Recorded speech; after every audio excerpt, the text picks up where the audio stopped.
Well, greetings, Cap fans, and welcome to episode 180 of the Captain America Comic Book Fans Podcast.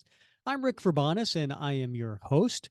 And as always, I'm joined by the best gosh darn co-host out there. That is one Mr. Bob Lucius. Oh, Bob, pleased to meet you. Hope you guessed my name. But what's confusing you is just the nature of my game.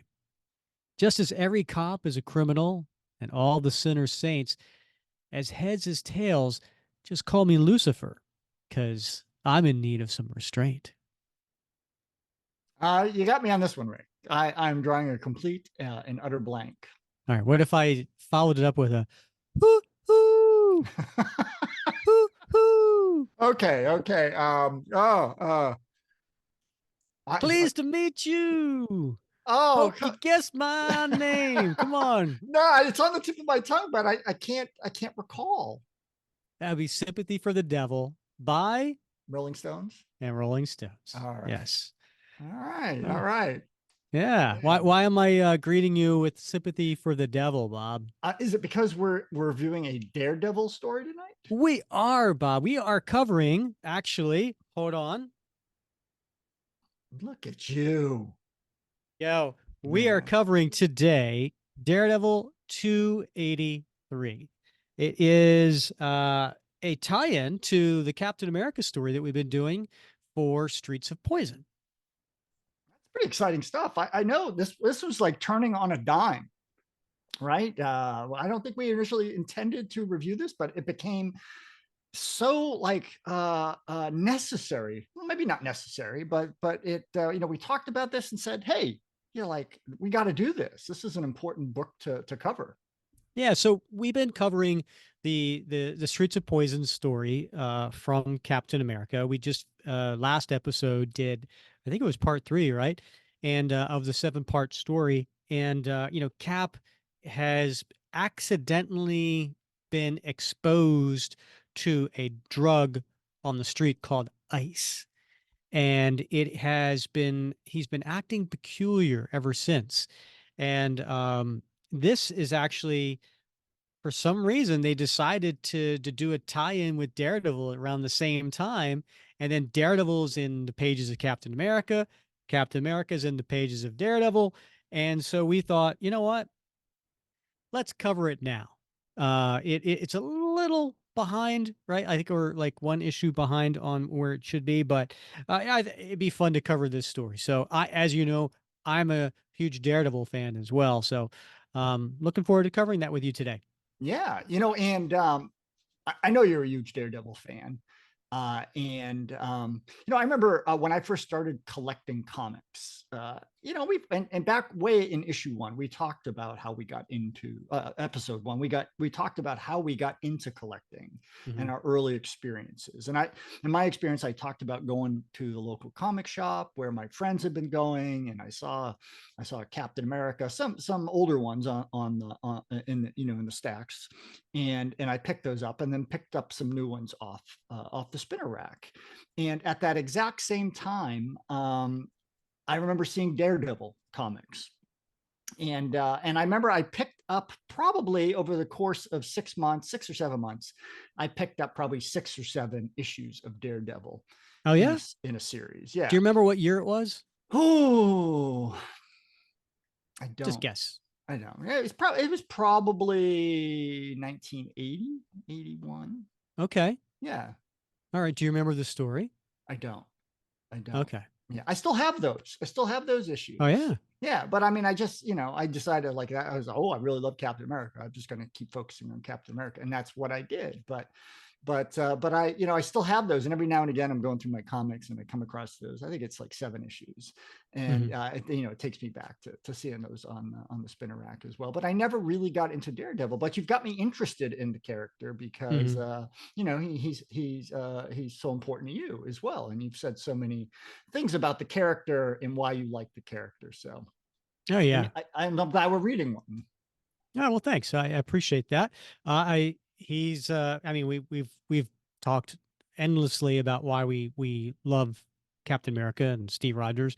Matt Murdock, um, you know, he's a conflicted hero, right? Raised Roman Catholic, and like myself, so I can relate to some of the things that he thinks about or talks about. And he had a tragic childhood. He lost his mom at an early age. His father, single father, was raising him. Almost sounds like a Disney cartoon, right? Does, yeah. And then his dad was a boxer, but he made Matt study, and he didn't want him to end up like him, right? And so Matt Murdock, when he was just a kid, saw this blind man walk out into the middle of the road in a busy downtown, I guess was Manhattan, and there was a truck carrying some radioactive waste, because that's what you do through a downtown city. And he saw that this blind man was about to be struck by the truck, and he just reacted and went out there and saved the man, pushed him out of the way, but causing the truck swerved, and then the radioactive material laughed, went out and hit him in the eyes, blinding him. And so here he was, blinded, and his father doing the best that he can. And the kid was, you know, um, picked on when he was younger, and he was given the nickname Daredevil when he was little, and he eventually his father was um, he decided not to take a dive.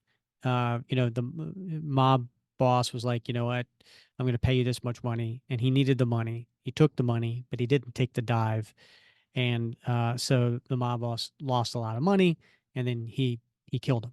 And so here's a young Matt Murdock orphaned. So tragic childhood, um, but his other senses overcompensated for his blindness, and so he developed what he called a radar sense.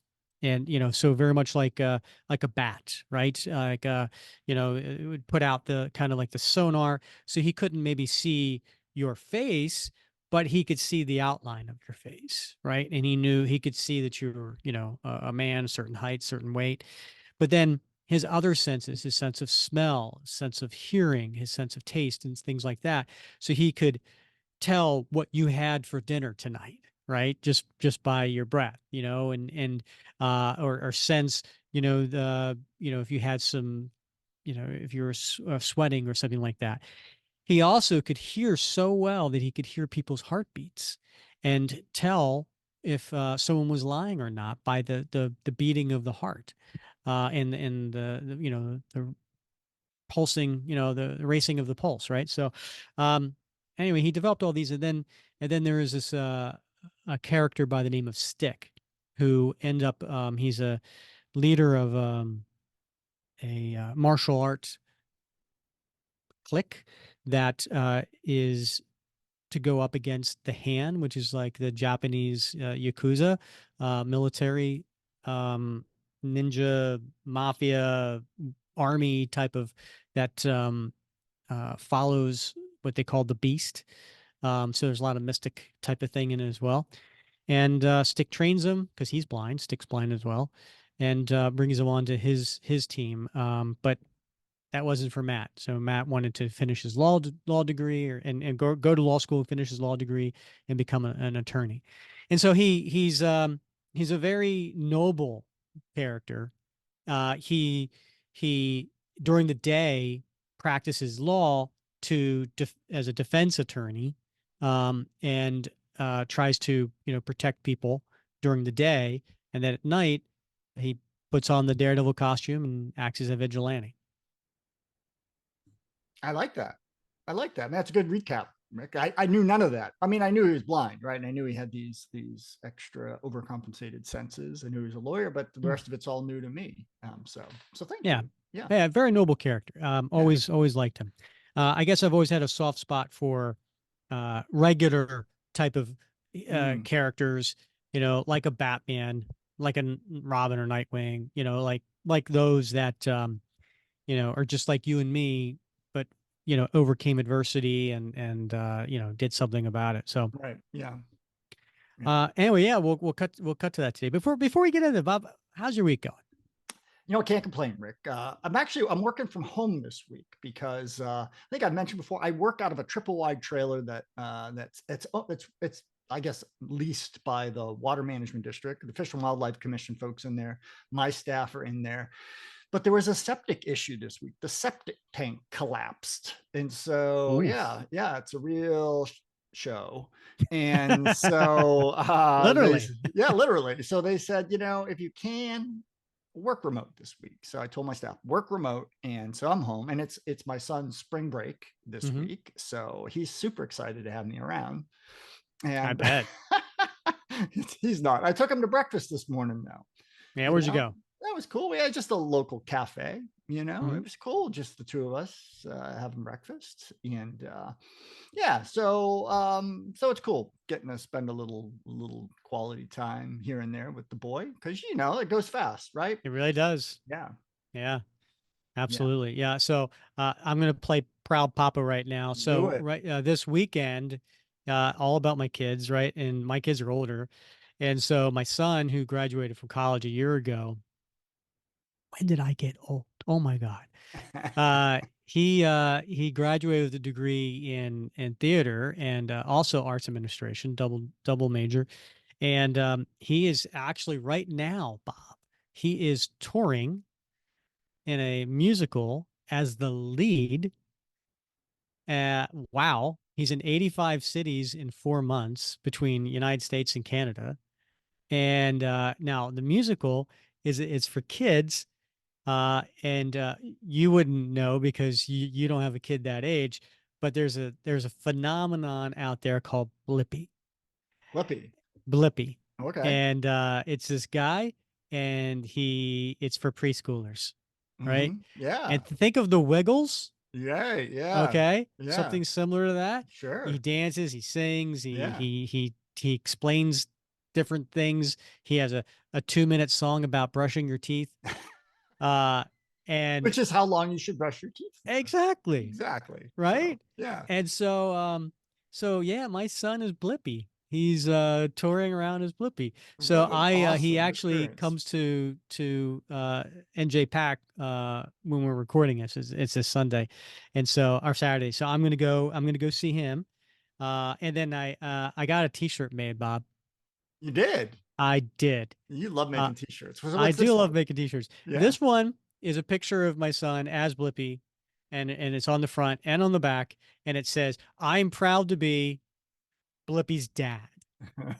And I have that on the front and the back, so that way I am not the creepy old guy at this concert By where yourself. where I'm by myself because my wife can't make it, and Yeah. so I'm going to this Big show. bag of hard candy. Yeah. I got the van parked right out front. And so now my wife thinks I should be wearing a trench coat and shorts. And I'm Right. like, no, I am not doing that. And then it's cool. Like, you go to a Comic-Con and you can buy these tickets for like meet and greets, and you Yeah. get photos with Right. there's a meet and greet with Blippy. Oh, that's awesome. And my son is he goes and he meets the kids afterwards, and Yeah. he's in his little cutout cardboard of a train that he's the conductor or something, and he's Yeah. there with little kids. So I have to wait in line Of course you do. afterwards. Yes. So I gotta have the T-shirt. It says Right. I'm Blippy's dad. I swear I'm Blippy's dad. Uh, It'd be great if he's like, who is this man? I have no idea who this is. Security. Security. Oh, that's great. Well, And that's then going to be a great experience. Yeah, absolutely. And then Sunday is and my daughter. She's in a competition. She's captain of the color guard, so I have to push props, Bob.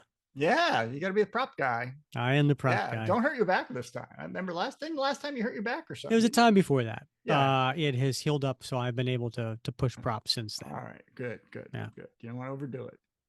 Uh, how's last time I talked to you, you were talking about Bobby possibly getting braces, but you gave him the Yeah. $8,000 guilt trip that buys a lot of comics. Yeah, yeah. In fact, we went today, in fact, to see another orthodontist, to get a second opinion. And it actually came in a couple $1,000s less, and he would actually have to wear the braces, she thought, for less time. So on the drive home, I said, "Hey, Bobby, like you gotta really think about this, because it's not just the cost and it's not the time. Those things are important considerations, but what's really important is the amount of confidence you feel in the doctor's ability to meet your expectations. You don't want to get to the end of this process and not be happy with the results. And Hmm. so you need to weigh that against, everything else. But that should definitely be your number one priority. But that said, the difference between 8,000 and 6,000 is a really nice comic.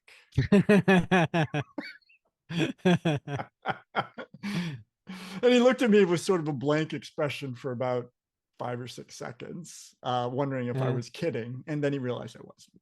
So, mm. yeah. Yeah. So I guess a decision to be made soon, huh? There's a decision to be made. I said, sleep on it tonight and we'll talk more later this week, or, tomorrow or whatever. And then I've got this other guy behind in an alley. He's gonna do it for Yeah, I can four get this hundred done dollars. really, really cheap. I was surprised, though, Rick. When I was in high school, way back in the '80s, early '80s, right? Uh-huh. There was maybe one or two people in my class that had braces, and I remember who they were. Uh-huh. Yeah. But now it's very, very common. All his friends have braces, Yeah. and what was cool about this orthodontist place is I had no idea. This blew my mind, but like they come in different colors now. Oh, really? Yeah, there was like a color palette, I would go with the clear one. and it had about 20, but you can have like rainbow ones, but they're Yeah, I like know. they're like jewels. They're sort of Yeah, but you're translucent. wearing it for a year and a half, 2 years. Oh no, they switch them out, I guess. What? It's bizarre. Yeah. So like, well, like, he's got some his friends who are girls have them, and they're like bejeweled. And that's a thing now.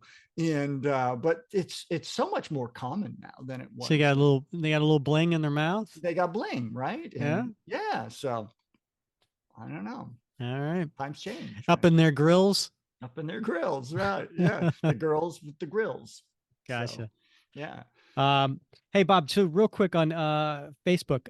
So we're a little behind on getting March Madness out, and we're doing Cap Madness. So the year number 4, and we're going to be doing favorite Captain America artists. So going back to 2020, I'm going to go with the results of how many votes there were for each artist. And then I'm going to rank them on that. So it's not going to be done alphabetically. It's going to be based on where they are seated. So it should be a lot more interesting this time. If you're not part of our Captain America comic book fans Facebook group, please join if you want to vote. We're going to kick it off this Sunday, right? So it's going to be Sunday, March 24th. And it is, we're going to kick it off at noon Eastern time. And you have 24 hours to vote.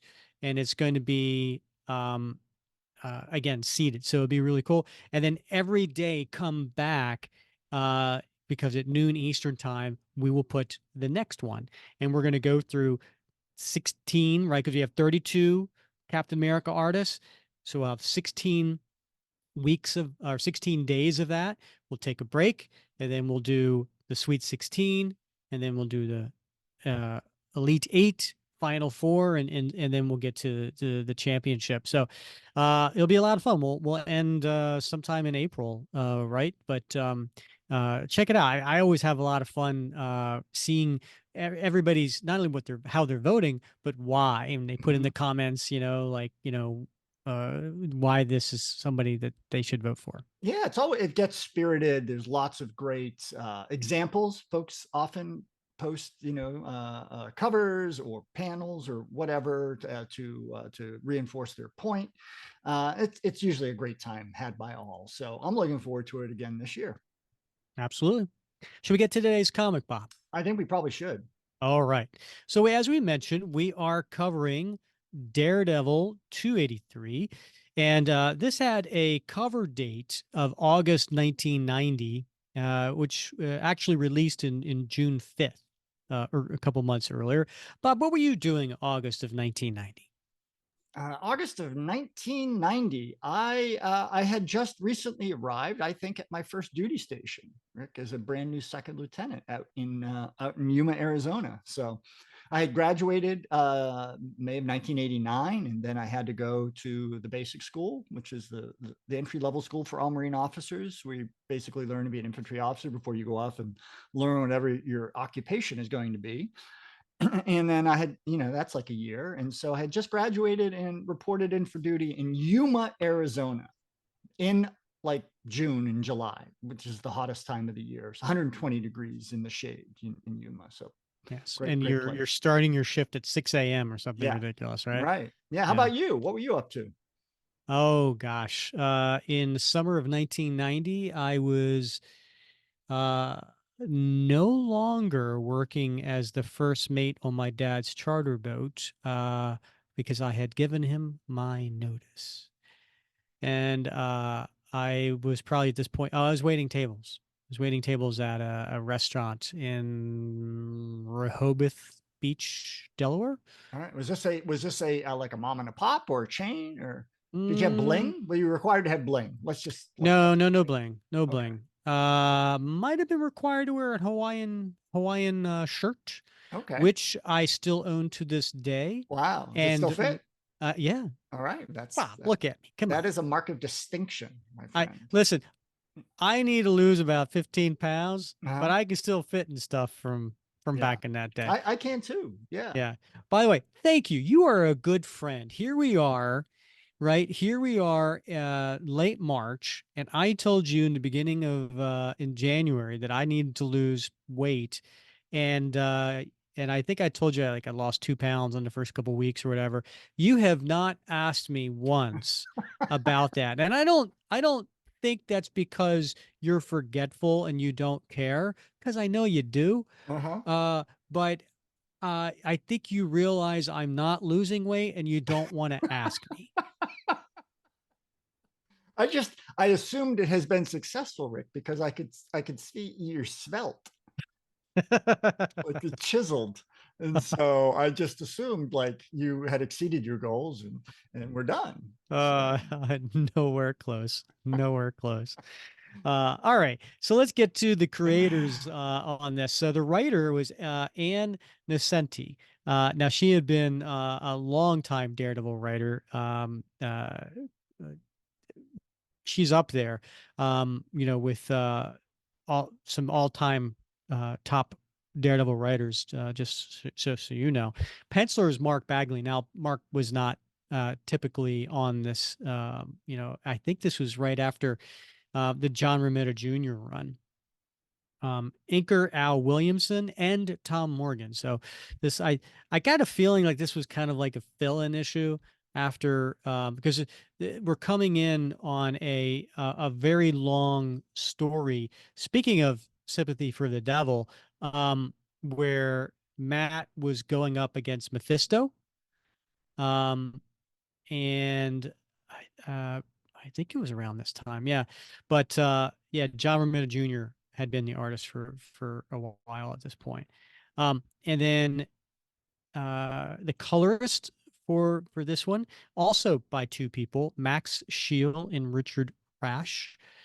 So we have two different acres, two different colors. It kind of tells you, like, maybe this was like a an issue that was kind of done, on the quick side. Letterer Clem Robbins and editor Ralph Macchio. do it. Your fans demand it, Rick. Uh, Wax off. That gets All me right. every time. I do not have a solicitation for this one, but let's get to the cover. Bob, how would you describe Daredevil 283's cover? Well, it's it's really it got you, it gets you on the edge of your seat right away. You're like, what on earth is going on, Rick? Because what we see is a very large, it looks like it might be the side of like a building, right? A big Mm-hmm. concrete structure of some sort, and it has tipped over and it's leaning at like a 45-degree angle here. And we see both Captain America and Daredevil trying to hold it up. And we see a third individual. We don't know who this is yet. It's looks to be some sort of non-superhero, and he's laying on the ground, a little bit terrified, as I would be if this building was falling on us.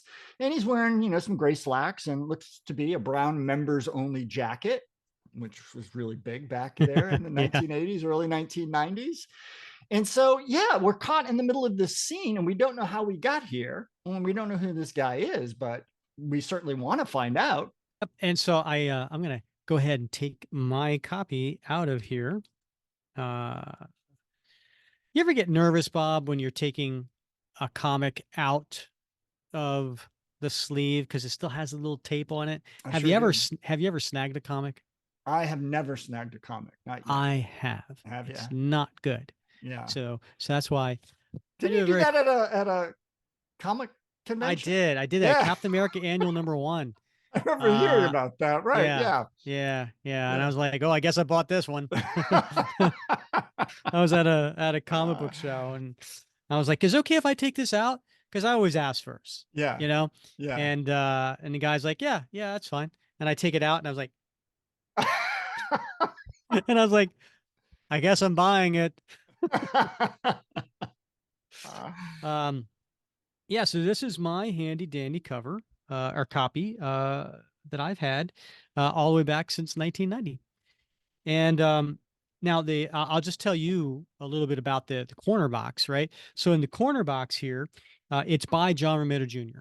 And it is Daredevil kind of standing there with his head turned, and he's holding with two hands his cane. So you can see this long white cane and has a little curve at the end. And for those who don't know, that's his like when Matt Murdock is out there and he's using the cane to walk, right? And he's going yeah. back and forth and he's tapping. But he can take it apart and it's his billy clubs.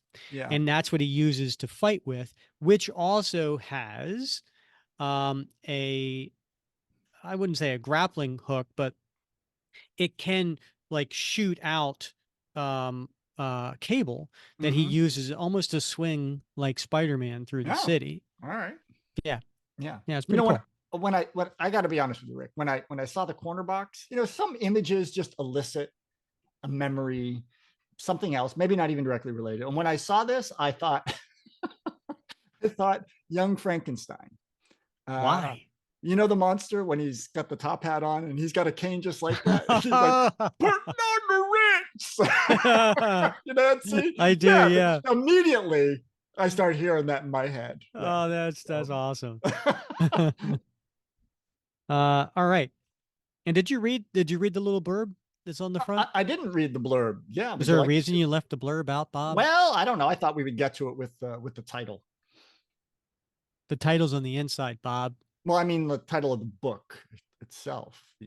Did you not tell the title when I asked you to? Well, I didn't. Oh, No. it's on the cover, Bob. You're supposed to. You I know, but we generally I Bob. do It's the episode graphics. 180. I know, but I like to I thought I would do like pictures and words. You're like a words guy. I'm more of a picture guy. So Well, words and then pictures. describe the picture. Ebony and ivory. It's like pictures and words. Why can't we? You're my amigo, Negro. Let's be friends. Exactly. All Right. right. Yeah. I should probably explain that before Yeah, you somebody gets probably should. offended. Yeah, that's a long time And ago. that was Joe Piscopo Yeah. and Eddie Murphy on Eddie? Saturday Night Live doing a version of the Paul McCartney, Michael Jackson song, and it was Stevie Wonder and Frank Sinatra. Yeah. Yeah. Look it up. Yeah. Hilarious. It is a great skit. Yeah. Yeah. All right, Bob, I'm going to let you finish doing your job All and right. describing the cover. All right. Wow. And this is really big for me because I've never read Daredevil, the man without fear. Title of the book. And the blurb, which really sucks you in with the image, is against such a crushing weight, even the power of Captain America might not save them. So play on Couple words there. things. Yeah. Yes, couple things. So, and the Captain America is done in the logo of Captain America, Yep.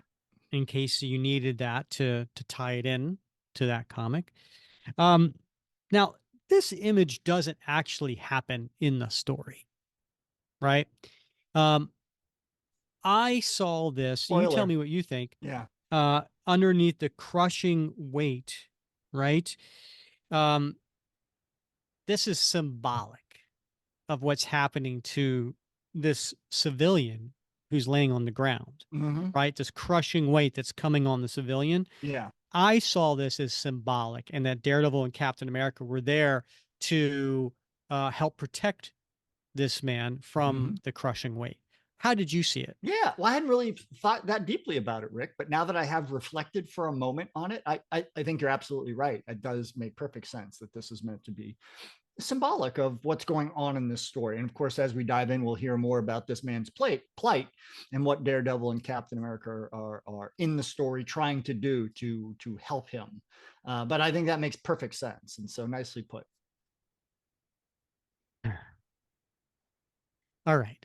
So, you know you're supposed to do the cover every single episode. You Mm, didn't give it any thought, your words, right? mm, You didn't give any thought. mm. And now that you had time to think about it, parentheses, what Rick said, you're now I you're wasn't now I wasn't aware that like we're going to be psychoanalyzing the covers now. But you're the okay, one. all You're the right, one it's who fine. likes to Yeah, all like right. you're deep, Yeah. right? You know, you want to see the meaning behind things, right? Isn't that what you tell people? Well, that's true. I like a little meaning, but yeah, I'm certainly going to next time we do this, I'm going to get myself a drink. I'm going to lay back on the couch, and I'm going to think about my childhood a little bit, and then see a little stream of consciousness. I've been doing these presentations lately where I've been discussing the Rorschach ink blot test. I'm gonna see what bubbles up in my subconscious from these covers from this point on. I make no apologies for what that might be. All right. I can't wait for the next 180 episodes. Could be anything that bubbles up, Rick. I'm just warning you. All right. All right. So we cut to the opening splash page, and it's the character, the civilian that we see on the front cover, who how would you describe this man? Well, he's an older gentleman, and I say that very carefully because some He's might probably describe your age. my son would describe me as an older gentleman, but he looks to be in his early 60s, late mid 60s, maybe somewhere around that. You know, Bob, I would be described as an older guy. An older guy. Yeah. I'm not a gentleman. No. No, just yeah, that guy, older guy over there. Yeah, I mean, he, the thing is, when I see this, and I don't know why, and I don't want to offend anybody, but like when I look at him, I think to myself, he looks like an indigenous person, and I don't know why And it strikes that now, when in. you say indigenous, are you Yeah, talking about Native I American? am. Yeah, yeah. Is it Yeah. because of the hair? I think it might be because he does have in this image anyway. He has it looks to be long, sort of reddish brownish hair down to the back of his neck, and so I don't Kind of know. I like a don't know what it mullet. is. Yeah, well, yeah, it does have a mullety look to it, but in this, it just I don't know.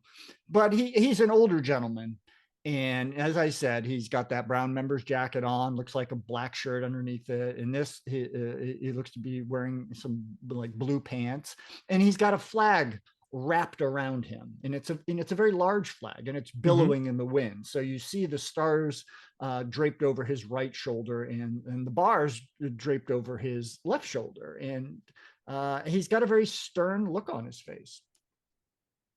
Yeah, I mean, if this was a mullet and it's business on the side, party in the back, serious, serious on the front. I'm telling you right now, he's got a serious look. Oh, I'm so going to use that in the future. I mean, how can I not in Florida? Listen to, and this is all in quotes, by the way. So it sounds like it's just like an inner monologue of this gentleman. And what's the title of this one, Bob? It's the American nightmare. Oh, as opposed to the American Dream. It appears to be so. Hmm. Yes. All right. So he is he's talking. It's kind of like a, I can't tell if it's an inner monologue or if he's talking to people. I think he's talking to people, but he's standing there very stoically, so you don't see his mouth moving. So this is all in quotes. Listen to me, America. I'm an immigrant. I came to this country and I had a dream. I dreamt the American dream. I dreamt of a wonderful invention that would save the world. America, do you know what you do? The world over, all eyes are on you. As the communist world breaks apart, as the Berlin Wall crumbles, as people unite and demand freedom and civil rights, their eyes are on you, America. They want to follow your example. They want freedom and prosperity. America, you could set an example and inspire the world. All eyes are on you. America, do you know what I see? This is what I think of the American dream. And then we cut to the next page, and wrapped in this flag in the middle of the night, he dives off the top of this building. And there's like police and crowd around him, and they're filming him. And then you cut to down below, and you see a crowd around, uh, on the street level looking up, and in that crowd is Captain America and Daredevil, and he's falling, and you hear the crowd. They're all yelling, "He lied to us about that car." No, he wasn't lying. The TV lied. And you see he has a smile on his face, even though as he's falling. But Cap and Daredevil have a look of surprise on their face. We're too late. Victor. So then we cut to the next page, and it says, that was the future. This is a day earlier, the present. Now that always confuses me, Bob, Mm-hmm. right? Yeah. This is a day earlier, Uh, the present. yeah. Is it? But Yeah. okay. Yeah. In upstate New York, where one adventure comes to a close. Now, this was the adventure I was talking about, where Daredevil was going up against Mephisto and some other creatures and so on, and he was with the Inhumans. So we see here a few of the Inhumans, Bob. So it's Gorgon, Karnak, um, and then there's a young lady with long blonde hair, and a young child as well in a jumpsuit, because that's what they wore back then in 1990. They did actually. Yes. So they're saying their goodbyes to Daredevil, and he leaves. I won't really go through this page because it's really not pertinent to the upcoming story. But as Daredevil's walking away, he's thinking, they probably think my abrupt exit is rude, but my senses are picking up disturbance in that town. And I can't explain knowing that without explaining my heightened senses. Maybe I kid myself. Maybe I'm just tired of saying goodbye. So we cut to the next page and we see our guy, Captain America. He's got a shield on his back and he is strolling through the inner city streets, and people are noticing him. He's big. Why is he in our town? Well, that lead went nowhere. Better get back to New York City. A wasted trip coming here. And then he comes up again onto like a magazine stand, and all the magazines are there, and it's Sam's Mags and Rags. Love that. What's a rag, Bob? Newspaper. Yeah. Yeah. Why did they call it that, Bob? Well, I think it was the paper, right? The type of paper that was used to print newsprint. Yeah. So, There were even some newspapers titled that, right? Something called something rag or right? right, yeah. Yeah. And the guy behind in the newsstand, he's like, "Wow, Captain America! I only seen him on TV. What a great man! He, hey, he wants a magazine." And he picks up the New Democrats. Bob, what's on the cover of the New Democrats? Well, it looks to be a frog in an Uncle Sam hat, crouched on a globe of the planet Earth. It does look like it might be freezing over. There seems to be snow and ice, coming down from the North Pole around the globe as far down as the equator. And yeah, we've got this frog in a red jacket, looked like striped pants, But it yeah, says America sets the it rules. does say that. And I'm assuming this New Democrats might be a play on the New Republic magazine, which Hmm. was a very progressive magazine since what, 1914 or something like that. Take it. No charge for you, Captain. And he's looking at the magazine, and Cap flips out. Like he just flips out. Not again. We broke international law invading Panama. Now we're breaking the law again with this fabricated drug war.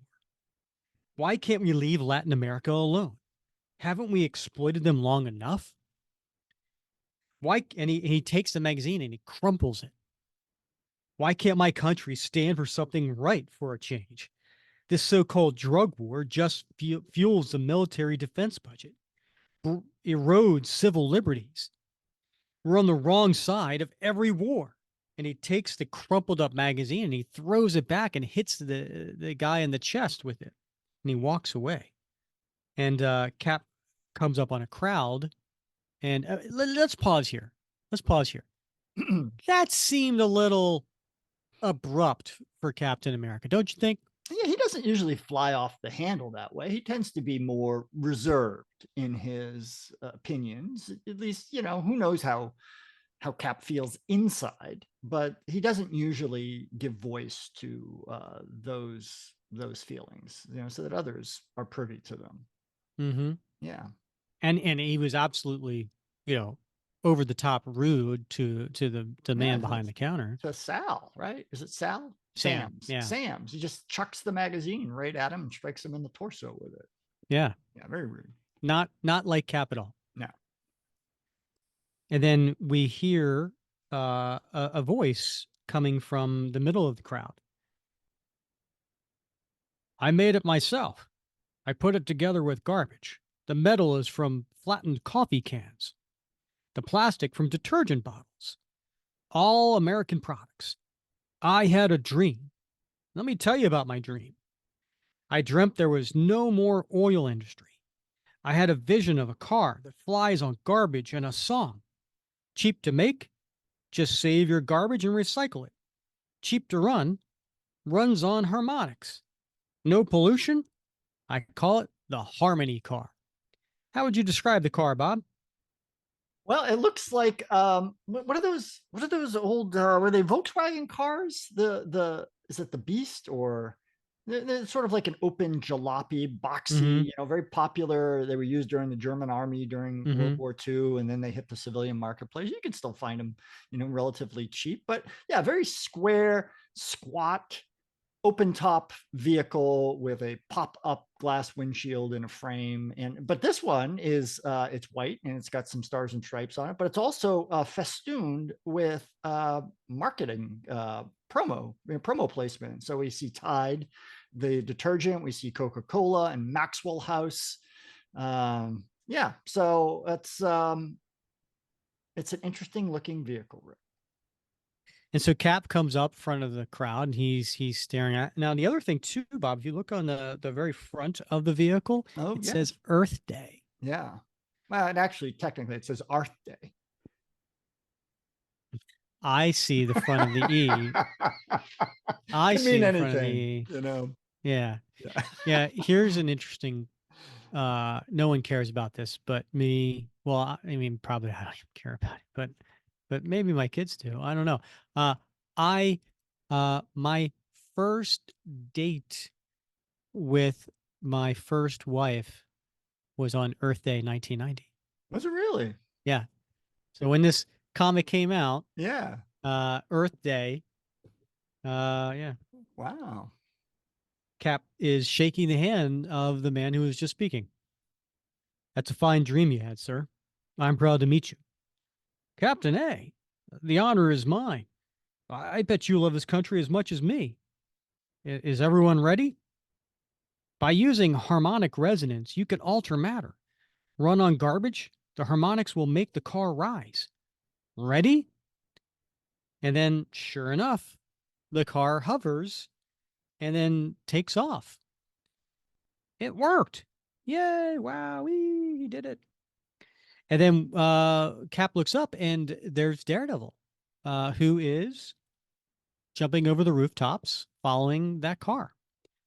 Hey, that's Daredevil. Why is he here? Ben Urich at the Daily Bugle wrote a piece saying Daredevil's been missing from New York. He's following that car. Why? We turn to the next page and we cut to a scene of that man who is uh, who is doing the car. He is he's flying in the car, but it's kind of like a weird. It's almost like if you would look at like a Gene Colan type of Yeah. style, Right. right? Like Mark Yeah. Bagley's doing his best Gene Colan imitation here, Yeah. and very stylistic. Later in a dream, mind awake, body asleep, mind awake, body asleep. That's what Victor Szeszkowska says to himself over and over before going to sleep. Because when he stays awake while dreaming, or lucid dreaming, as some call it, he can create. And then he was in his car resting, and then there's a phone ringing, Bob. I think it's a doorbell. Oh, there it is, a phone ringing. You're right. You're right. Yeah. Bring, bring, What? Oh, the phone. bring. Darn, I was almost there. Can't tell you how many times I heard that. Different kind of My dream, Rick. my invention came to me in a dream. I built it in a trance state. But now I must analyze and get something on paper, dress it up in logical scientific proofs for the real world. Quote, Bring. there is something wrong with a world where technology so rudely interrupts dream time. Hello? This is immigration. We have discovered your illegal status in this country. What? But I have a green card. I'm flick. And then coming in mail through the mail slot in the front door, they hung up. Now what?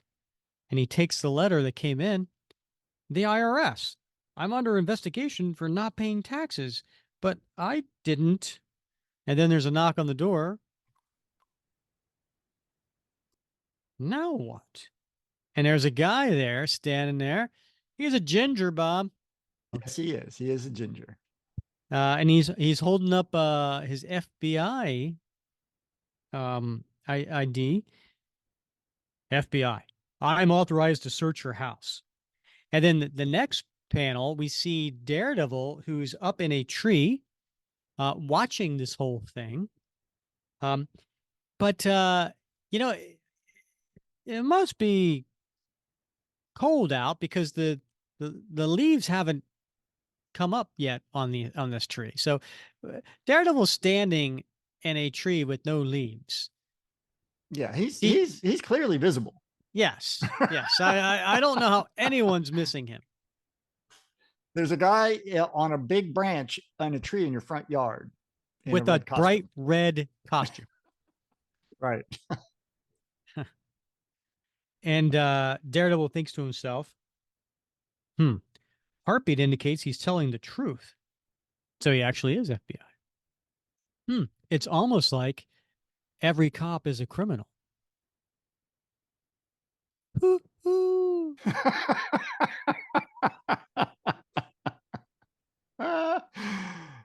Comes full circle, Bob. No, it does. Yeah. By the way, I gotta tell you about this Sympathy for the Devil Rolling Stone song. So me and my buddies back in the day. So we were in high school in the mid to late 80s, and so this song had been out for a while. But classic rock kind of makes its you know cyclical, right?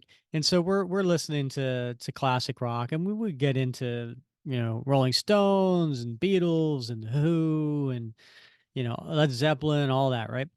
And we would be playing this. We'd be in the car, and you know the song, right? Sympathy for the Devil, right? And um, you just want to sing along. You just want to do the hoo hoo hoo hoo, right? Uh-huh. We had a rule. If you started with the hoo hoo, you were not allowed to stop until the song was over. You had to do every single hoo hoo. There's a lot of hoo hoos in that Yeah, song. okay. Yeah. I mean, it just That's goes it's on a and rough on rule. and on. It Yeah. was. It Yeah. was. Yeah. That'll teach them. And then the FBI agent says there are reports of contraband hidden here. And then Daredevil thinks to himself, now he's lying, right? Because he can hear the heartbeat and he knows when someone's lying. Another heartbeat behind me. Uh, what about a warrant or something? I don't need one. What's that odor? It's cocaine on the G-Man. Does he mean to plant it? And then he turns to Captain America. Captain America, I believe. I'm going in there. You might as well help. How'd you know I was here? Oh heck. Lead on, Daredevil. So Cap thinks he's all like a ninja like coming up in the middle of the day in a wide open neighborhood, walking down the sidewalk in his big blue costume that somehow he was going to creep up on Daredevil. So the guy is I keep referring to him as the guy. What's his name? Victor? Victor? Yeah, all right, Victor. I'm not going to say his last name again. That was just Yeah, too yeah, hard. yeah. That's Yeah. Um, so Victor's in there talking to the FBI agent who's just kind of going through ransacking his house. I got nothing to hide, but aren't there rules about, hey, do you have to throw things around? And then Cap and Daredevil are now in the house. No, he doesn't. And you're right, Victor. This man must show a warrant. Wow. Cap. Hey, thanks. Both of you. Wow. Warrant, badge, and orders. And Daredevil goes up and puts his fingers into the FBI agent's chest, and Cap's right there behind him. And there's a look of distress on the FBI agent's face. And Daredevil says, now. Wow. What would you do? Daredevil and Cap came up and said, I want to see everything right now. yeah. Well, I think I'd show it to them, but because he doesn't, it does lead you to suspect that something is amiss. Indeed. So next page, uh, just paperwork. I'll be back with it. You won't be back. You in some kind of trouble? I'd like to know how you two know each other. I like to know why you were following Victor. Victor, you're on TV. Hey, come meet my wife, Nora. And then we get to the wife, in the living room, and she's watching TV. And the guy on the TV looks very much like a Ted Koppel, That is definitely Ted Koppel. Yeah. right? Yeah. A mentally disturbed man staged a bit of a cruel trickery at the town center today, building up false hopes on onlookers that he had invented a flying car. Obviously, a hoax. Police search for the charlatan. But my car does fly. So we cut to the next page, and it's later that night in upstate New York, and we have Daredevil in costume, Captain America in costume, who are hanging out on Victor and Nora's covered front porch.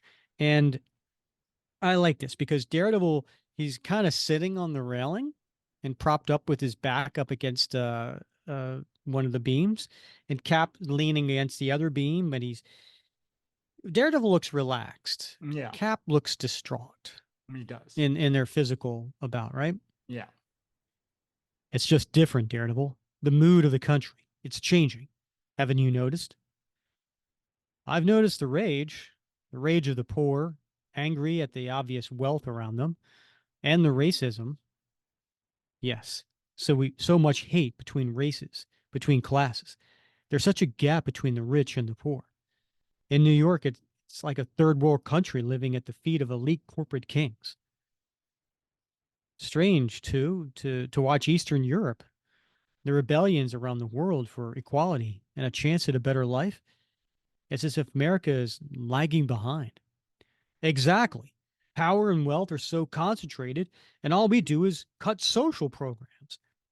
In Berlin, Poland, even the Soviet Union, people are making demands and being heard. The world is changing, but America will be the last to change. Of course, they are attacking Victor. His car threatens the oil industry. This country stands for progress and technology, but it really stands for is planned obsolescence. The auto, oil, military, industrial complex would never allow a non polluting, cheap fuel car to exist. Strange. I've talked to Captain America before. He usually stays so cool and restrained. I've never seen him so rarefied, so outspoken.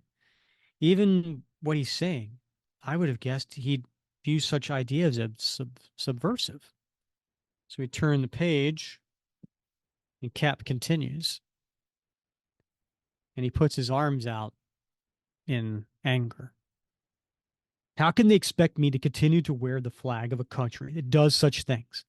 When Thomas Paine wrote Common Sense, a book that helped inspire the American Revolution, it was a call to throw off the tyranny of a monarchy to get rid of the elite ruling class. And they did it. America gained her independence. But did she? Sometimes I think all we did was replace king and crown with the royal aristocracy of the corporate elite. Man is still tyrannized by the corporate kings. This flag is like my skin. I wrap myself in it. I believe in it. Find my heart. Protect me. But sometimes it's a skin I ache to jump out of. Victor is a true American, an immigrant with a dream, an inventor. Is that what this country has come to stand for? A dream crusher? I don't know why I wear this flag anymore. Do you know what I mean, Daredevil? Why do you wear the devil suit? What do you stand for? I don't always know.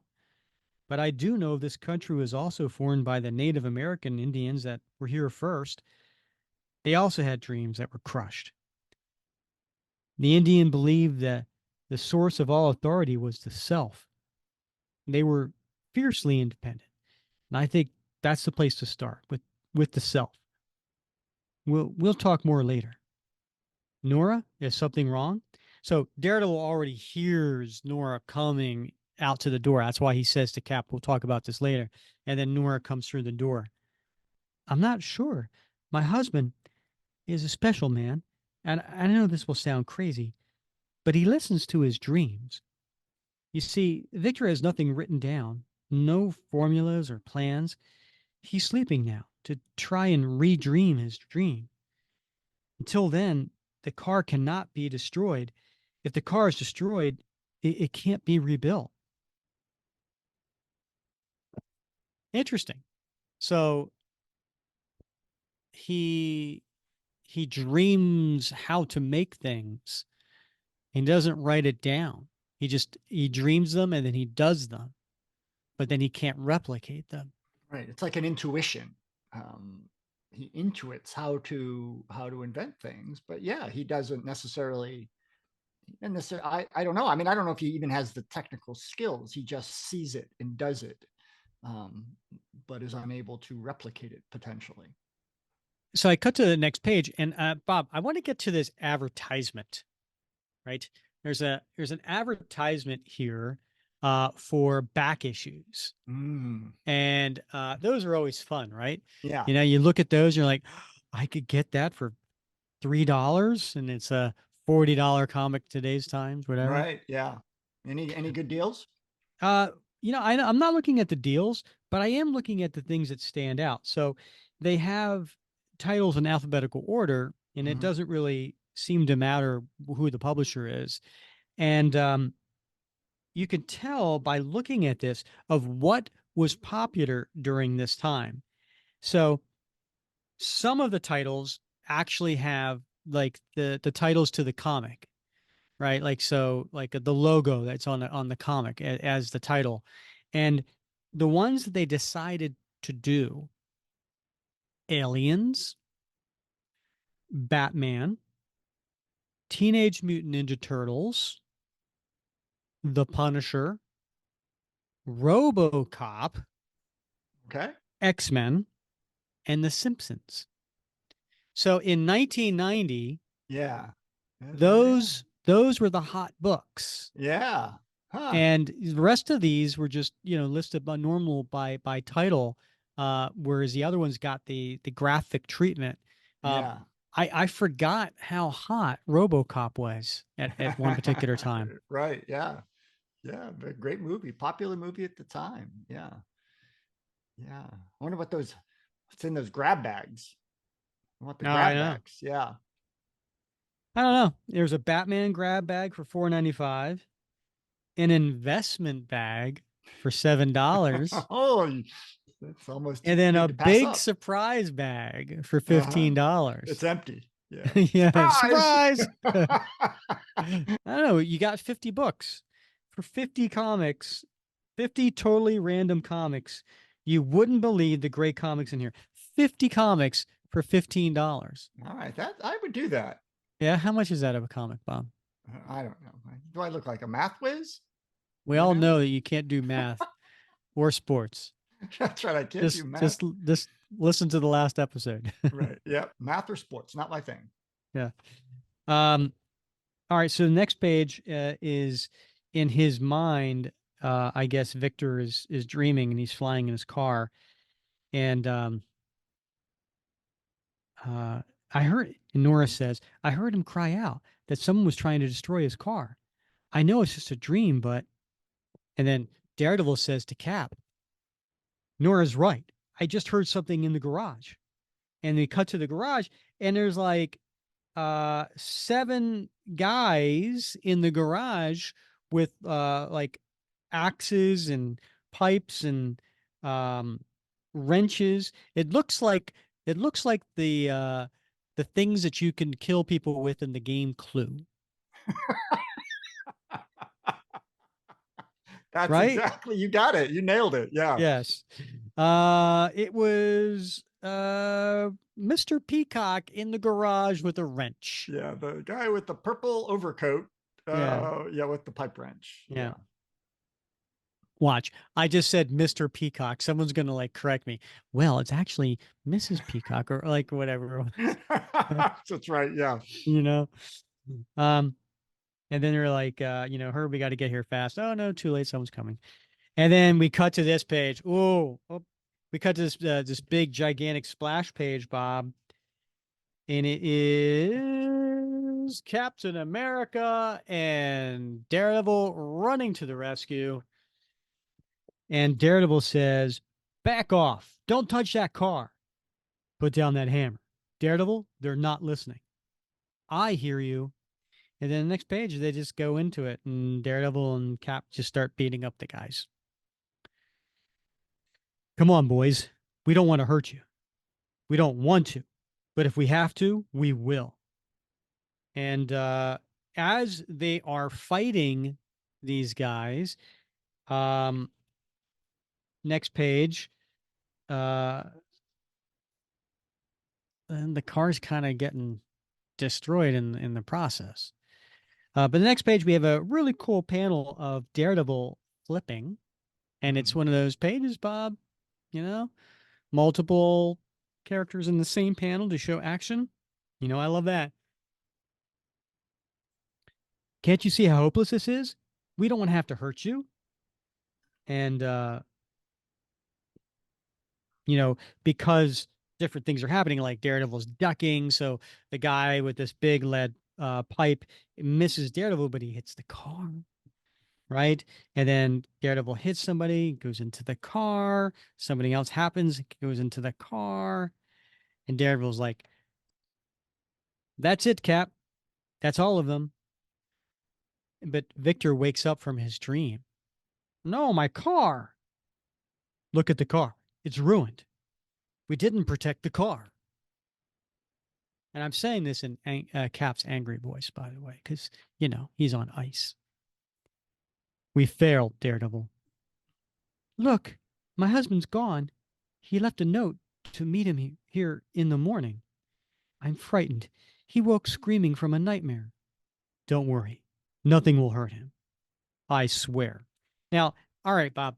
Um, I don't know about the version that you're reading, but the one I'm reading, Cap's talking and he says, "Don't worry, nothing will hurt him."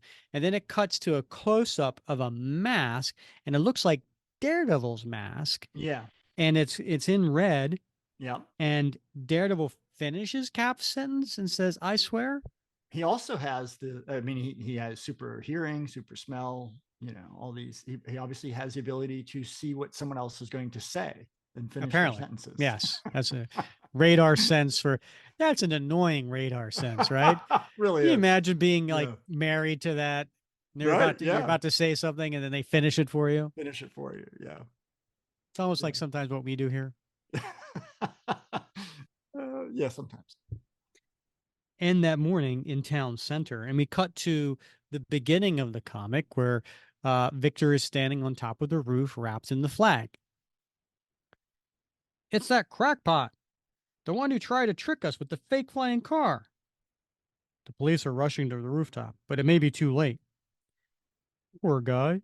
Thought his car could fly. He lied to us about that car. And then Nora says, no, he wasn't lying. The TV lied.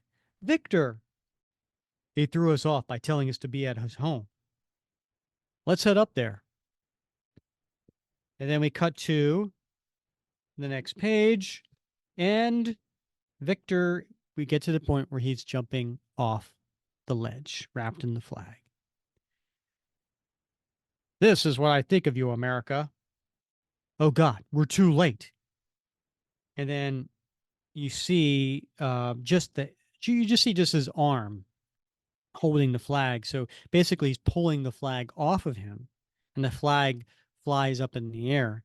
And then you see a close up look of Daredevil, and he's smiling. That's interesting. This man is jumping to his death, but Daredevil is smiling. And then you see uh, him on the next page. He is flying away from the flag because he's got a jetpack on, Bob. All right. Well, that makes sense. It flies. He's flying. And then Nora says, that's my Victor. He dreamt his dream again. He can fly. That's the man I know and love. And then the flag slowly drops to the street, and Cap catches it and holds it close to him. And this is the flag I know and love. The end. Well, Bob, what are your thoughts on this? Yeah, I don't even know where to begin, Rick. We talked a bit about this. I don't know, was it last episode, right? We talked about like this is not entirely Cap, right? His Right. reactions, right? His over the topness, his rudeness, his lack of self discipline when it comes to saying everything that pops into his head. Uh, And we also talked about last episode too, is that, when under the influence, things that you normally wouldn't say, you're a little bit less inhibition and you are more free to say. Right. Now I've read this book before, and I know many people have, and I will be the first to admit that I never really connected it to the Streets of Poison. I just thought it was some like one-off Daredevil story that featured Captain America, where the writer had simply written Captain America in a way that was maybe a little bit more forward leaning on some things than we would normally see in Cap's own book. Hmm. Uh, and then after our conversation last time, I was like, well, okay, now makes sense. He's on ice, and he's going through some issues, and he's saying things that maybe he thinks, but he doesn't normally say.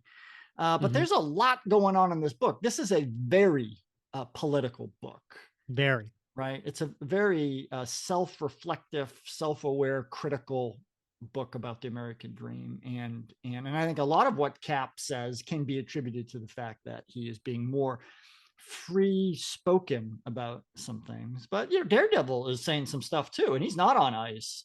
Hmm. So there's that part of it too. But I do think it's important to read it in the context of Streets of Poison, which is why I'm glad that you recommended that we do so. Yeah, I agree. I mean, Daredevil says some things, but that's not out of character for Matt Murdock. Mm-hmm. He tends to be a little bit more on the liberal side, and so nothing out of place for him, but certainly out of place for Steve Rogers. Yeah. But this was a crazy time, right? I mean, Yeah. we're 1989, 1990, 1991. Very, very, very crazy time in terms of our foreign policy and things we were doing Hmm. in Latin America. And I know, I think I've told a story before where like I was in college, I think it was around 1987, 1988. And like a bunch of I'm using air quotes, Honduran firefighters. Uh, what just happened? I don't know. I'm like air quotes. I don't know what the heck that was, but Did you see the same thing I I saw? did. I don't know what the like confetti around me when I did air quotes. But like Huh. anyway, we have I don't know what that was, man, but it's a party. So we had all these Honduran You know what? firefighters. We have nothing but the best special effects on Captain America Good. Comic Book Oh, Fans absolutely. podcast. Yeah, yeah. We don't skip. So I'm at like I went to a military college, and we had a mountain cold weather rescue team, which were like cadets who did mountain cold weather training because it was in the mountains of Vermont, right? Rescue and combat training and all sorts of stuff. And anyway, these like 25 Honduran firefighters show up. And I'm like, why do we got firefighters from Honduras coming up here to learn firefighting, right? And of course, I was naive at the time, and I really thought they were Honduran firefighters, and they weren't. These were like covert ops guys coming up to do like cold weather warfighting training with like the local National Guard units, and they were staying at our university. But the cover was that they were firefighters because we were doing a lot of stuff in Latin America at that time, under the radar in the Bush administration. And the book is really talking about some of that stuff. So, I mean, that stuff was in the minds of readers and the writers and the editors at that time. Wow, such a politically charged book. I mean, I read some of this, and it could be from today's times, right? Sure can. I mean, you definitely, you talk about all the, the tension between new innovation around energy and vehicles and the entrenched oil industry and that tension exists today as well. Yeah, I mean, when Cap says to Daredevil, "The mood of the country, it's changing. Haven't you noticed?" And Matt says, "I've noticed the rage of the poor, angry at the obvious wealth around them, and the racism." And then Steve says, "Yes, so much hate between races, between classes. Mm-hmm. There's such a gap between the rich and the poor." Yeah, it's you know, I've I've always said that, some people, they'll say, well, like, things were different when we were kids, Yeah. right? And things were, Yeah. we didn't do this, we didn't have this. And I come back and I say, well, we did, we just didn't have the internet. Yeah. We didn't Yeah. have the Yeah. ability to see it and to share it Yeah. and to 24/7 news cycle, Yeah. right? Yeah. And so these things happened, we just weren't aware of them because we were oblivious. Right. And And when we were kids, we weren't really paying attention anyway. yeah, but even the Yeah. adults were oblivious Well, because sure. they Yeah. didn't No, have, don't unless argue you that. Yeah. listen to the 6 o'clock news and then the 11 o'clock news, and then you picked up your local paper, and even that didn't cover 1/10 of what is being covered Yeah. nowadays with the 24/7 news cycle. So I don't think things have gotten necessarily worse, and maybe they have to some extent, but not to a night and day extent. Hmm. And I just think we're just more aware of it now. Hmm, possibly. You make a good argument. Make a good. I don't know if I'm convinced, but I do think you drive home the point that like these things have always gone on, and comics have always had something to say about them. Right? Comics always, whether it's the 60s, whether it's the 70s, 80s, and now 90s, comics always has something to say about the milieu, right? The Right. world outside our windows, as Stan Lee had so famously said. And this book obviously is tackling some issues that were very much in the forefront of people's minds in the United States and around the world back in 1990. So the difference is here in this book is how Cap is dealing with it, and again, it goes back to he's got his inhibitions lowered Yeah. for some reason, and we're exploring that obviously in the Streets of Poison story. Yep. All right. So, Bob, you go first. What is your favorite panel from this Oh, story? all right. I think I'm going to go with I think it's page 16, Rick. Boop, boop, Okay. boop. Oh, and I'm going to it Did you just now. go, hoo, hoo? Yeah, I did. Page 15. Sorry, page 15. Okay. Don't do it. It's the second panel, Rick. Okay. It's the second panel. All right. Yeah. And it's the one where you mentioned where Daredevil's leaning up against the post with Mm-hmm. his left foot resting on the crossbeam, and Cap's kind of leaning against the post, looking over the railing, and his shield sitting on the swing chair. I like this because I like what Cap is saying here. I think it's important what Cap is saying here. And even if it's out of character, I do think, because I have wrestled with this when I think about Cap, like how does Cap continue to do the things that he does and fight for the American dream when it often feels like he is betrayed by those who are similarly entrusted with promoting the American dream? And like he very rarely comes out, he has on occasion, but he very rarely comes out strongly to call those out who really are preventing the American dream from being fulfilled for a lot of folks. But in this panel, he's not doing that. He is letting it all hang out, and I like that, and I think I think it's important, for me anyway. And that's one of the reasons I've read this issue before many times, and I've really enjoyed it, irrespective of the connection to the Streets of Poison. Yeah. Well put. And I agree 100%. So what do you Uh, got? Oh, I'm sorry. What do you got? no, I'm on the same page. I'm just going to do the next panel. Ooh, I'm not. I haven't always been a big fan of Mark Bagley's art, but I will say I am really impressed with the layouts here, because as I mentioned it when I was reading this, or Daredevil looks a little bit more relaxed, Cap looks a little bit more tense, and I thought it was really purposely done and well done by Bagley in the layouts of showing this. And so I think the third panel on this page continues that, and you see the front of now the perspective, you see the front of Daredevil as he's kind of leaning back, and he's resting, and he's got his left arm on his left knee. And you see Cap kind of leaning forward. And of course, I like what Cap's saying here, in that like's a strong word, but I think it's profound. And I do think it's something that really stands out. So kudos to us for picking basically the same panels, Right. same page, panels 2 and 3. Great minds think alike, right? Yep. Yeah. So what about t-shirt worthy? You got anything that Oh, Bob. Oh, jumps out at you?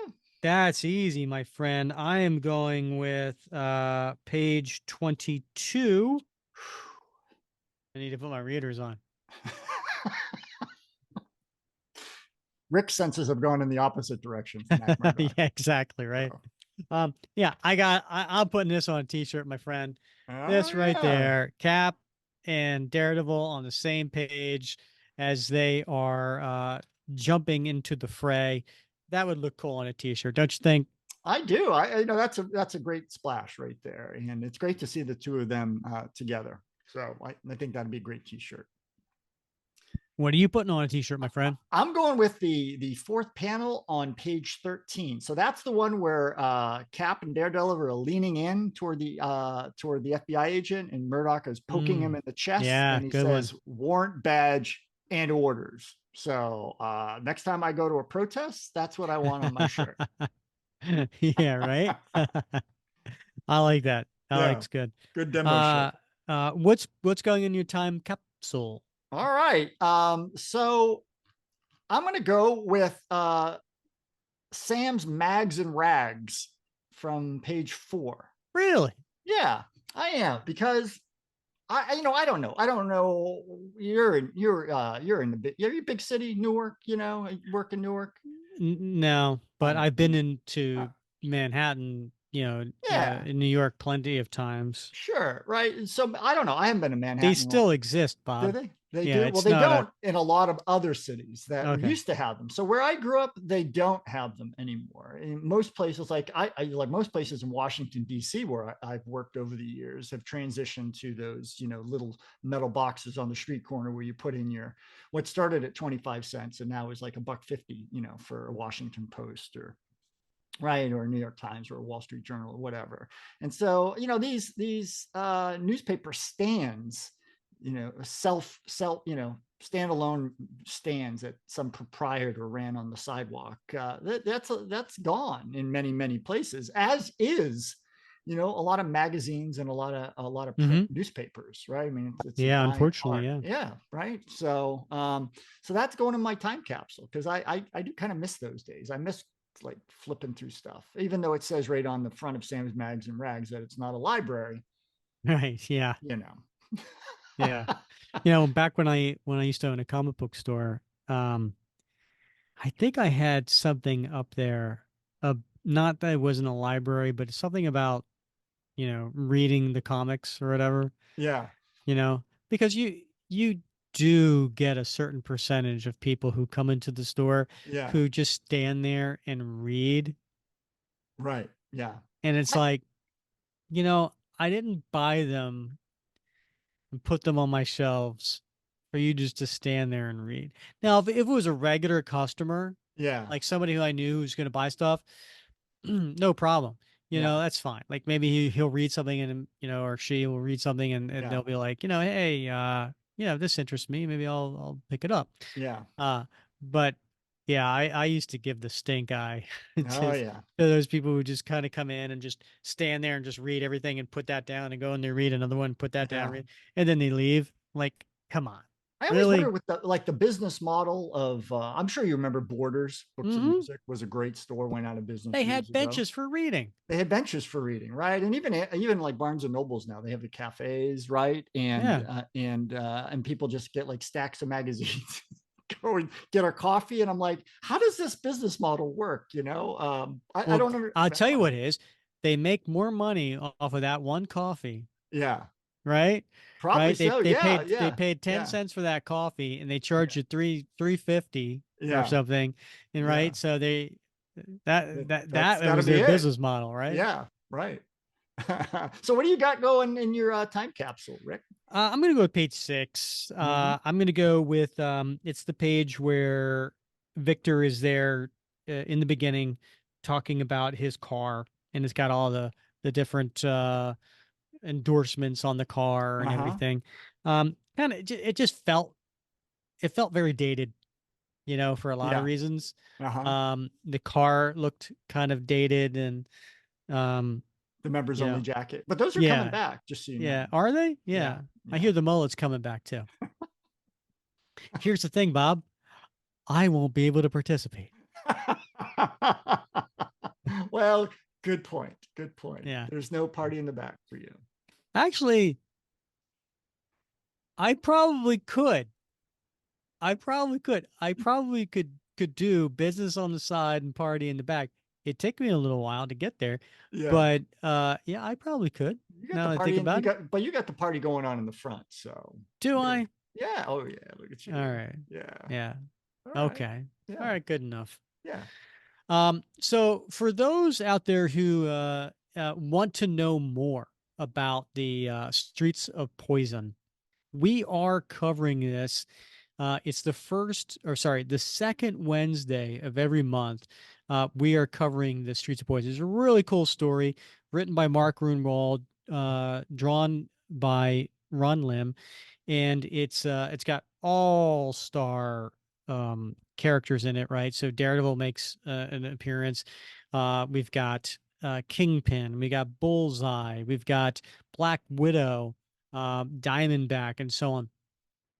And everybody in Red Skull, right? So Cap is on ice, and he's what we're seeing now in this Daredevil issue. It gets worse. He goes over the top.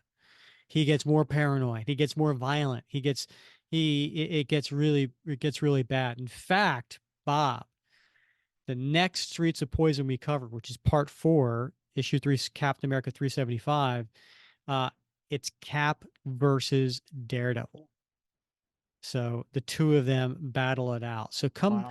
come back for that in episode 183. Next episode, 181, Bob, we're going to go back to current time of 2024, and we're going to cover we're actually covering Avengers Twilight. We're going to cover the first issue. It's a 6-issue miniseries written by Chip Zdarsky and art by Daniel Acuna.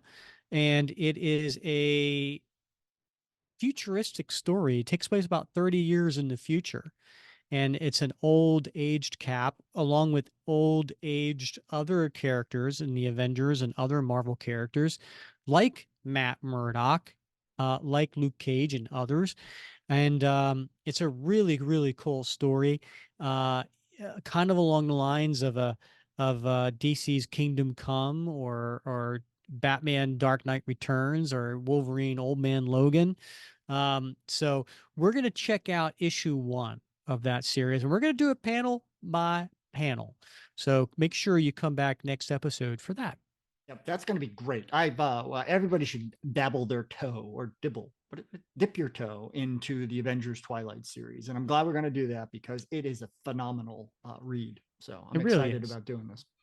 Yeah, yeah, it really is. I enjoyed it. I think I've read, the first half of the 6-issue miniseries so far, and it's really great. And then, listen, spoiler alert. The following episode, we're going to have the writer Chip Zdarsky on. So, for Daredevil fans out there who love Chip Zdarsky's run on Daredevil, myself included, um, you're going to want to come back in a couple episodes for our conversation with Chip on that. So, next episode, get a little precursor, dip your toe, as Bob said, into Avengers Twilight. All right. Well, I'm looking forward to that, Rick. Lots to get ready for. I can't wait to get on that psychoanalytic couch and think about that upcoming cover. All right. You know what, Bob? There are multiple covers for Avengers Twilight #1, all the different variants. So Mm-hmm. I'm gonna want a psychoanalysis of each particular cover, okay? All right. Okay. That's gonna probably take a couple, couple beverages to get me Yeah, in the right frame fair of enough. mind. Yeah. Looking forward to that. All right. All right, Bob. As always, it is so much fun been wrapping cap with you. See you next week. All right, and he's Bob Lucius. I'm Rick Verbonis, and you, please, if you don't mind, please go on to YouTube. Make sure you like, you subscribe, and give us a review. Any of the podcasts that you listen to us on, please give us a review. It really does help us, and we really do appreciate it. And thank you so much for listening to the Captain America Comic Book Fans Podcast.